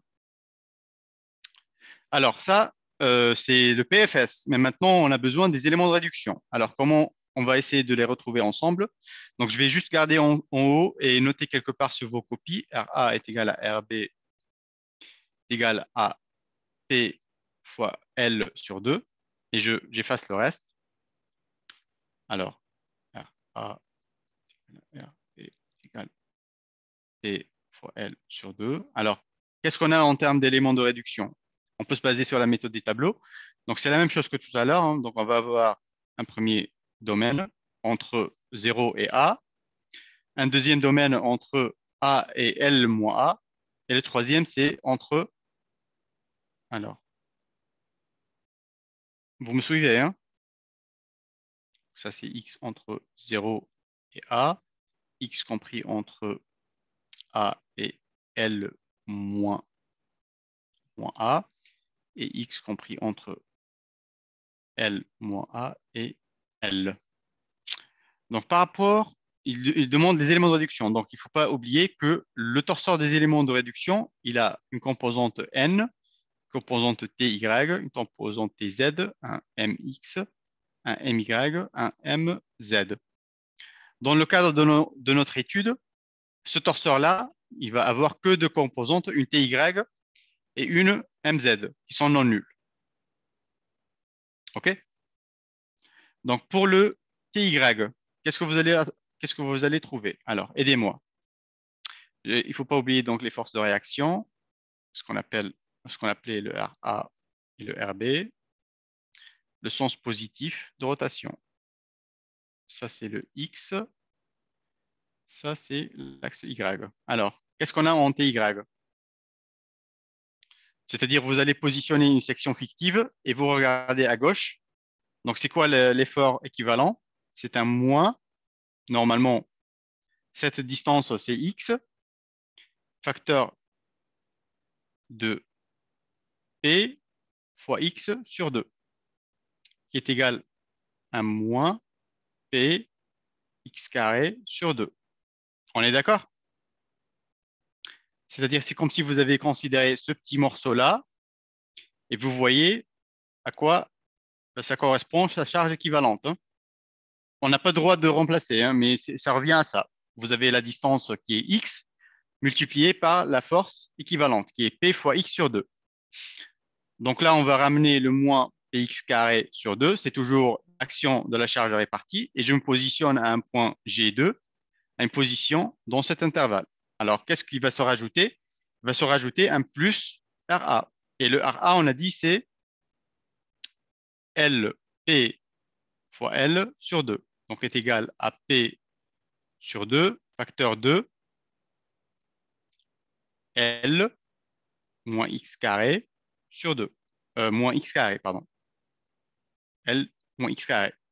Et si je regarde maintenant l'expression pour une section située à ce niveau-là, donc après la position X égale à L moins A, qu'est-ce qu'on va retrouver? Donc on exporte la même chose, c'est P sur 2 facteur de L moins X carré, et se rajoute aussi l'action de la force RB qui est égale à plus P fois L sur 2. OK? Donc ça va nous donner un P sur 2 facteur de quoi?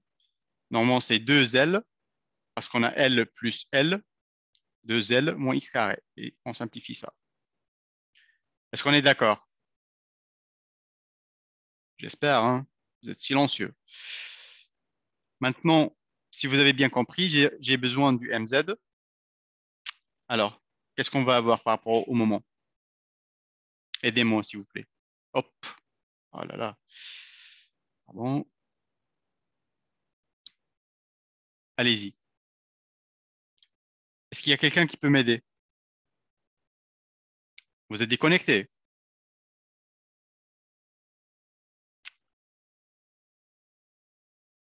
Pas de réponse.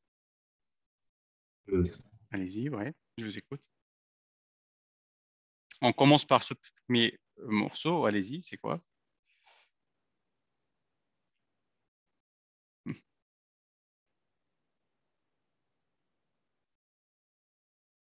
Donc, ouais, on va voir X.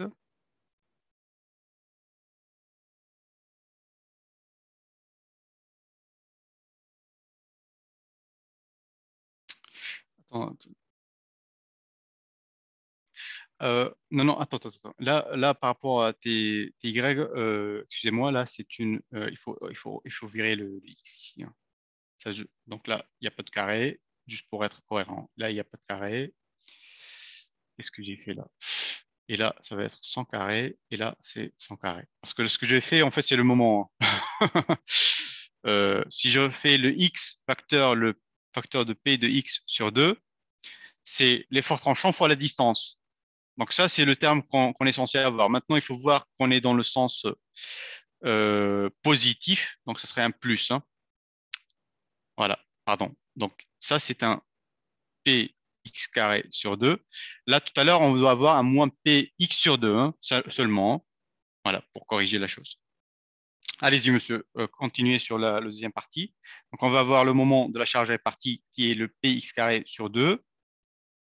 Après, il va se rajouter le moment ou le bras de levier induit par la force RA, multiplié par cette distance, hein. Ça serait un plus ou un moins RA. Donc, vous avez... Voilà. Donc, il faut regarder où vous positionnez votre section, le point G, et comment cette force, elle va agir sur la poutre. Elle a tendance de la faire tourner dans ce sens. Ça, c'est négatif. C'est opposé par rapport à notre sens de rotation. Donc, c'est un moins PL sur 2, ce qui est la RA, facteur 2. C'est quoi la distance maintenant? Cette distance-là. C'est A+, ou bien... Normalement, ça, c'est X à partir de l'origine. Voilà, c'est X moins A. OK? Vous exportez les mêmes, donc Px carré sur 2 moins P fois L sur 2 facteur de X moins A. Donc, j'ai juste ramené tous les termes. Après, qu'est-ce qui va se rajouter si vous positionnez une section à cet endroit, par exemple, cette position, un G2 par exemple, qu'est-ce qui se va se rajouter? C'est le bras de levier induit par la force RB. Et la distance, ça serait celle-là. Petit d. Je vais changer de couleur pour la faire apparaître. C'est cette distance. Ça serait quoi? Ça serait également un moins. Il est négatif pour le RB. C'est négatif. Elle tourne dans ce sens-là, par rapport à une section située à cet endroit. Le RB, il est ici, hein. Donc, ça serait un moins P fois L sur 2. Alors, la distance maintenant. Alors, ça, on a la position X. Et je vais changer de couleur pour vous montrer l'autre distance. Et là, toutes ces distances-là, c'est quoi en fait? Qui est en vert.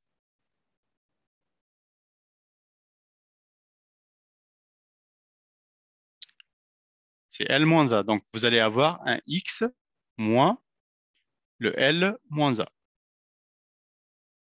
Voilà. Et vous continuez le développement, hein. Donc ça, juste on va vérifier ensemble si on a bien retrouvé les bonnes expressions en termes de éléments de réduction. Si vous avez des questions, je suis à disposition pour expliquer, hein. On vérifie ensemble. Et puis, l'objectif, c'est de tracer en fait ces équations, hein. Donc, je ne vais rien effacer. Je vais juste avancer pour regarder la solution directe. Alors, donc, par rapport aux éléments de réduction, allez-y. Donc, le RA, RB, c'est bien le P fois L sur 2. Après, par rapport... Ah non, il n'y a pas de fin d'exercice. Attends.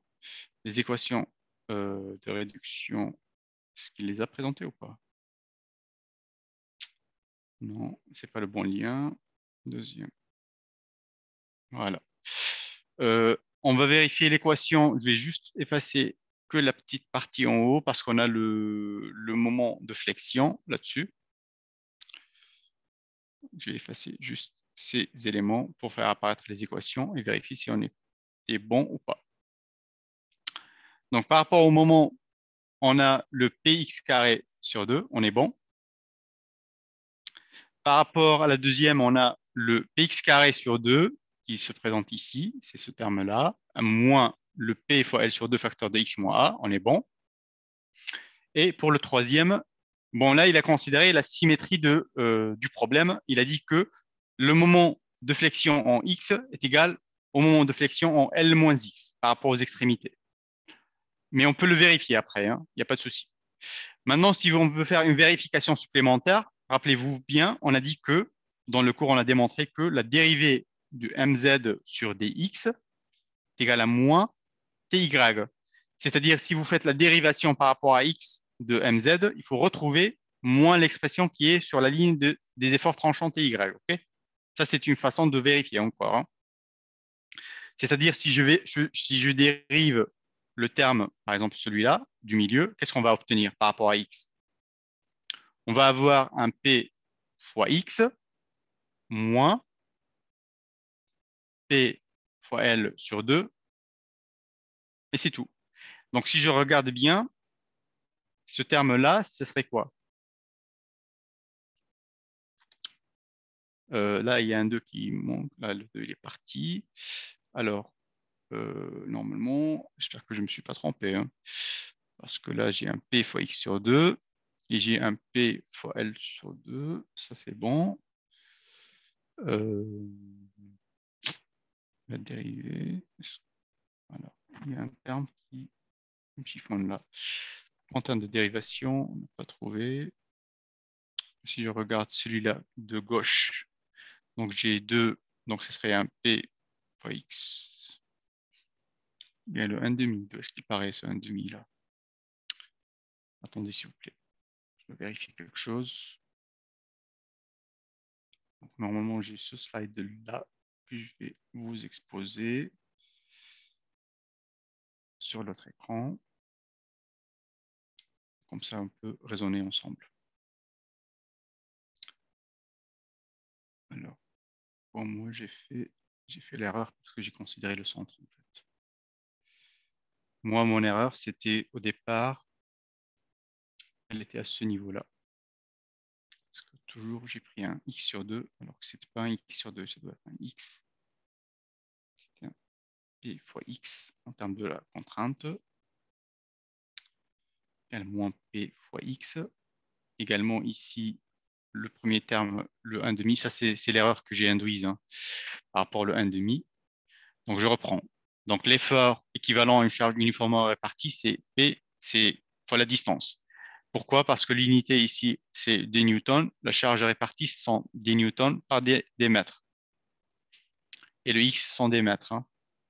Je pourrais être clair. Donc mon PX, donc là ça corrige. Par contre, ici, j'ai pas ce droit, donc je vais avoir un moins. Si je fais le P sur 2, donc je dois avoir un 2. Donc ça va avoir. Alors, ça perturbe les choses ici. Hein. Alors, je reprends un instant au propre. Je vais avoir un terme P facteur de L sur 2 moins X. J'exporte à droite. C'est-à-dire, je remplace le terme. Je remplace le terme. Désolé par rapport à ça. Hein. Je peux être uniforme et conforme. Donc, normalement, si on va avoir le terme, on va avoir un P facteur de L sur 2 moins X. Et puis, il va y avoir le RB qui est positif. Et le RB, on a dit, c'est P fois L sur 2. Ça va nous donner en fait un P facteur, donc L sur 2, ça va donner L moins X. Donc, si je fais ma dérivation, je vais vérifier. Alors, ça, si je dérive, j'ai bien le terme TY, donc qui est moins P fois X, avec un signe moins. On a dit que la dérivée de MZ sur dx est égale à moins TY. Si je dérive ce terme-là, je vais avoir un Px moins P fois L sur 2. Donc, ça va être un P facteur de X moins L sur 2. Donc, je retrouve bien avec un signe moins de ce terme. Et le reste, il faut vraiment faire le calcul. Hein. Voilà. Mais c'est juste une façon de vérifier. Hein. Vous avez vu, même en résolution, je peux me tromper sur un signe, sur une valeur. Donc, si vous faites la dérivation et vous ne retrouvez pas vraiment l'expression du moins TY, c'est-à-dire dans votre raisonnement, vous vous êtes trompé quelque part. Maintenant, j'efface le tout et revenons sur les expressions des moments. Donc, tout calcul fait, on va retrouver ces valeurs des efforts tranchants et des moments. En termes de tracé, ce qu'il faut faire, donc au départ, il faut tracer donc l'axe X et l'axe Y. On va commencer par exemple en couleur bleue les efforts tranchants. On va voir qu'est-ce qu'on a. Donc le T. Il faut voir, donc on a une expression moins P fois X sur le domaine entre le 0 et le A. C'est-à-dire que si vous avez une première valeur en x égale à 0, vous allez commencer par cette valeur 0. Si vous êtes en x est égal à A, vous allez avoir une valeur moins P fois A. Moins P fois A, donc si le A il est connu, vous allez descendre, donc c'est une pente linéaire décroissante, donc vous allez avoir ce premier segment. Maintenant, si on est sur le deuxième morceau central, donc on va avoir une équation linéaire aussi en x. Pour le x est égal à A, on va avoir moins P fois A plus P facteur de L sur 2. Donc là, on peut se positionner sur un point donné, qui est celui-là, par exemple. C'est le P facteur de L sur 2 moins A, puisqu'on est représenté. Et on va voir cette équation lorsqu'on va aboutir à la position x est égal à L moins A. Qu'est-ce qu'elle va nous donner? Donc si on remplace, donc on va avoir un moins P facteur de L moins A plus un P fois L sur 2. Tout cela, ça va nous donner un moins P fois L plus A fois P plus P facteur de L sur 2. Ça va nous donner un moins P fois L sur 2 plus A fois P. Ça, c'est normalement, si je ne me trompe pas, c'est ce point-là. Alors, pourquoi donc, est-ce qu'on est bon sur le positionnement? C'est PL sur 8. Est-ce que je me suis trompé sur ce truc? C'est moins P, facteur de L, moins A. C'est moins P fois L, plus P fois A, plus PL. Donc, normalement, je ne suis pas bon. Je suis bon, c'est pas mauvais. C'est-à-dire, je peux tracer de toute façon ce terme-là. Et ensuite, pour le troisième morceau, puisqu'on a dit c'est symétrique, on a dit que pour, par exemple, x est égal à L, mz en L, c'est égal à m en z de L moins L, c'est-à-dire est égal à mz de 0. C'est-à-dire, en L, je vais avoir le 0 et j'ai la position, je dois vérifier donc le mz en L moins A, normalement est égal à mz en L moins L plus A, c'est-à-dire mz en A. Et le mz en A, on l'a calculé, qui est celui-là. mz en A, normalement c'est celui-là, pardon, c'est celui du bas. Donc, il faut revenir, mz en A, le A il est intégré dans cette équation. On va se positionner, c'est cette valeur, pardon. C'est pourquoi on va la retrouver également ici. Et vous pouvez retracer le troisième segment qui est celui-là. Quant au moment, il faut vérifier donc quelques points particuliers et les pentes, c'est-à-dire les dérivées. Donc, pour le moment, en x égale à 0, en x égale à 0, on va avoir une valeur de 0. Donc, je vais mettre en noir. Donc, ça, c'est le premier point. Allez-y. Ça, c'est le premier point du moment. En x est égal, est égal à A, on va avoir un P fois A carré sur 2 moins P facteur de L sur 2 facteur de A moins X. Donc, le terme en X moins, le A moins A, pardon. Ou bien A moins A, ouais. Le A moins A. Donc, ça va partir. Donc, on va avoir un PA carré sur 2.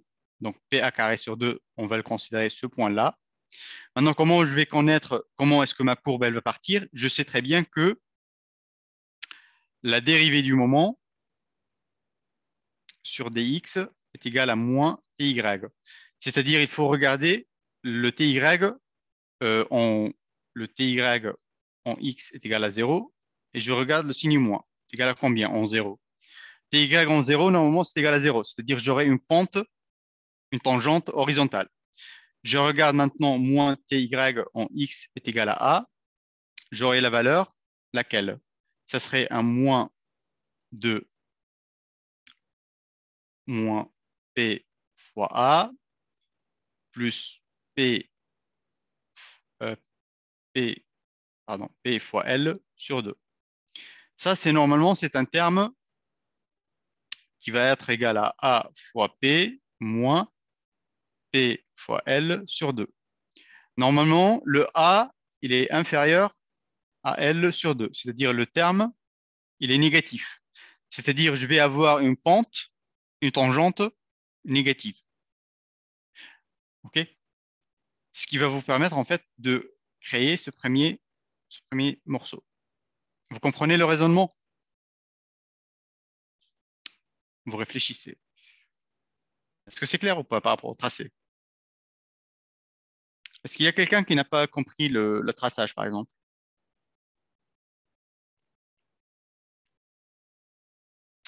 Il faut rester en mode silencieux, hein.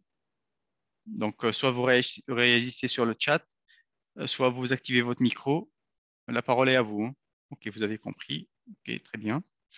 Donc, si vous avez compris, je vous laisse le soin de me dire c'est quoi en fait comment on va tracer le deuxième segment ici entre le X entre le A et L-A en fait. Donc, toujours, il faut regarder l'expression du moment au niveau du point X est égal à A. Donc, vous allez avoir une valeur. Au niveau de la position X est égal à L moins A. Et il faut voir que cette valeur-là, en fait, elle s'annule. En fait, la dérivée du moment, elle va s'annuler à une position donnée. Donc, c'est-à-dire cette valeur-là, quand est-ce qu'elle va être nulle? Donc, le ty qui est égal à moins px plus p fois l sur 2, quand est-ce que cela est égal à 0? C'est lorsque le x est égal à quoi? C'est égal à l sur 2. C'est pourquoi au niveau du point x est égal à l sur 2, vous allez avoir aussi une tangente horizontale. Donc, c'est comme ça que vous allez définir en fait votre deuxième partie. Et vous continuez le même raisonnement pour le troisième. Donc là, vous allez avoir la courbe du moment de flexion, sachant que le moment, il a des unités comme étant des newtons fois des mètres, et les efforts, ce sont des newtons, hein. Donc, il ne faut pas oublier ça. Donc, une fois on a fait ce genre de diagramme, on a répondu à la première question, hein. Donc, on est toujours sur la première question. Donc, je reviens sur les questions précédentes. Il nous demande après de déterminer les équations de la déformée de la poutre. Donc, si vous avez déterminé les moments de flexion, vous pouvez par intégration, par la même façon, calculer les déformés. Donc, on va revenir sur le fait que le E fois le I GZ fois la dérivée seconde par rapport à X, hein, est égal à moins MZ. Donc, on a le moment de flexion, donc il faut appliquer un signe moins avec un signe moins. Donc, ça, c'est MZ, donc est égal à moins EI GZ fois F seconde. Donc, si vous faites une intégration, alors on va intégrer ensemble ce premier terme. C'est quoi la primitive? Ça va être quoi? Normalement, ça va être un P facteur de x au cube sur 6 plus une constante A, voire une constante C1. Après, il faut voir si on a vraiment puisqu'il y a le signe moins, donc il ne faut pas que je me trompe. Donc, il va y avoir le signe moins qui apparaît. Okay. Si j'intègre le moins mz par rapport à celle-ci, donc je vais avoir également un moins p fois x au cube sur 6, celui-là, hein, l'intégrale. Il y a le signe moins.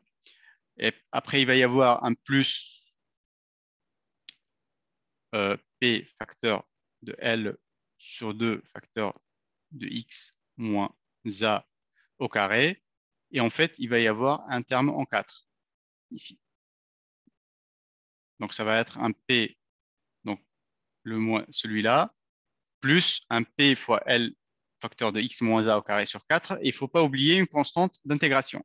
Plus, par exemple, ça c'est A1, ça c'est A2, et ainsi de suite. Donc là, vous allez définir la première intégration. Après, vous faites une deuxième intégration pour avoir l'expression de f. Ça, c'est f'. Maintenant, c'est f, hein. C'est EIGZ fois f. Donc, le f, on l'a pris comme étant y, hein. F de x, y est égal à f de x. Donc, vous allez retomber sur les deux ou les expressions suivantes. Maintenant, toujours la problématique, c'est de déterminer les constantes d'intégration. Pour cela, il faut choisir des points particuliers. Donc, les points particuliers, c'est toujours au niveau des liaisons, c'est-à-dire en x est égal à a et en x est égal à L moins A. Ce qui va vous permettre de déterminer, en fait, si vous considérez les f', vous allez avoir les constantes C1, C2. Et si vous considérez les expressions de f en x est égal à a et x est égal à L moins A, vous allez déterminer les constantes d'intégration des 1 et des 2. Donc, tout calcul fait, parce que le temps, vraiment, il nous a échappé. Alors, qu'est-ce qu'on va retrouver ici? Donc, normalement, on va retrouver le moment. Ça, on l'a fait. Alors, qu'est-ce qu'il a demandé ici? Les équations des déformées. Donc, vous allez aboutir aux expressions qui sont en bas, en fait. Ça, c'est le C1. On va voir C1 est égal à C2 est égal à ça. Vous allez retrouver que le D1 est égal à toute cette expression-là. Et vous pouvez déduire, en fait, le D2. OK?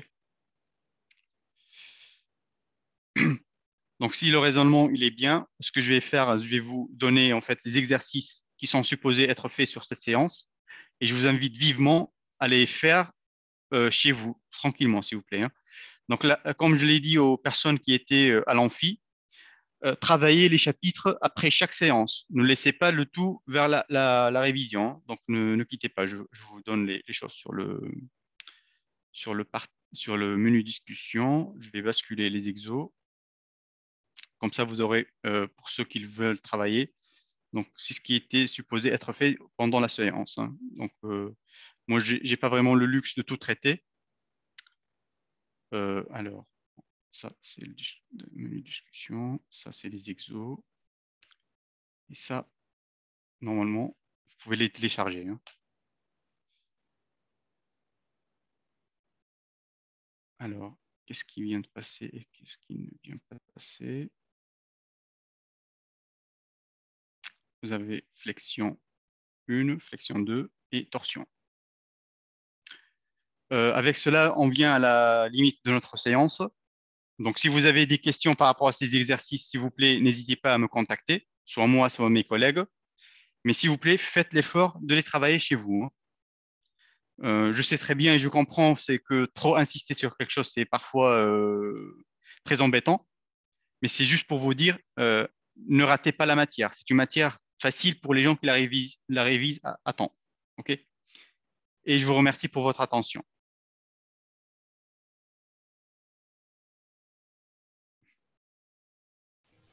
Vous avez dit que vous mettriez les exercices dans la discussion? Oui, c'est fait. Je les vois pas. Ah bon? Attendez, pour moi, c'est parti pour tout le monde. C'est dans le menu chat, hein. Oui, je suis dessus et je le vois pas. Attendez, je vérifie. Vous utilisez, c'est quel système?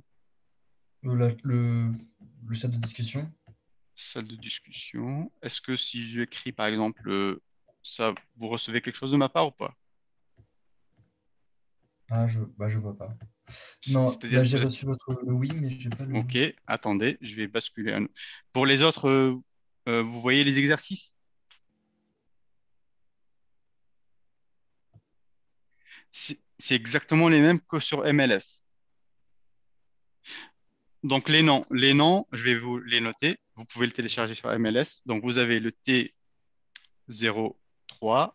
Ça, c'est pour la torsion. Il s'appelle arbre de torsion hyperstatique. Donc, ça, c'est le premier. Pour la flexion, vous avez le F01. Ça, c'est outre isostatique sur deux appuis. Vous avez le F02 au niveau chapitre flexion. Ça, c'est poutre isostatique. Chargement uniforme.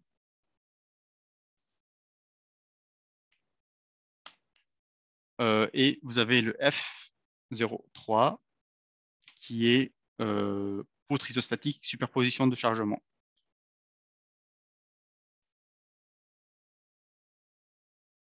Statique.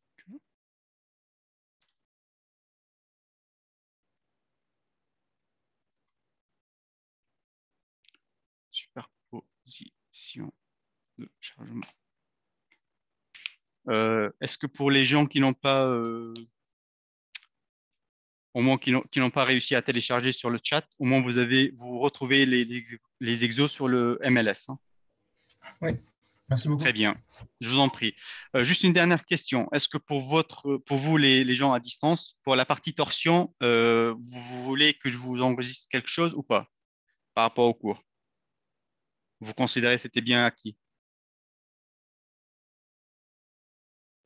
Ça me semble acquis.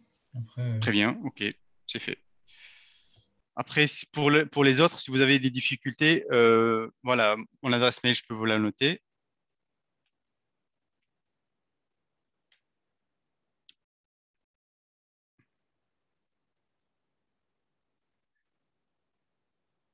Alors, vous pouvez me contacter à n'importe quel instant concernant les exercices, si vous avez des difficultés ou autres, hein.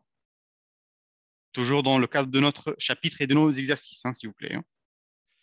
Et je vous remercie. Bonne fin de journée à tous et à toutes. merci à vous aussi.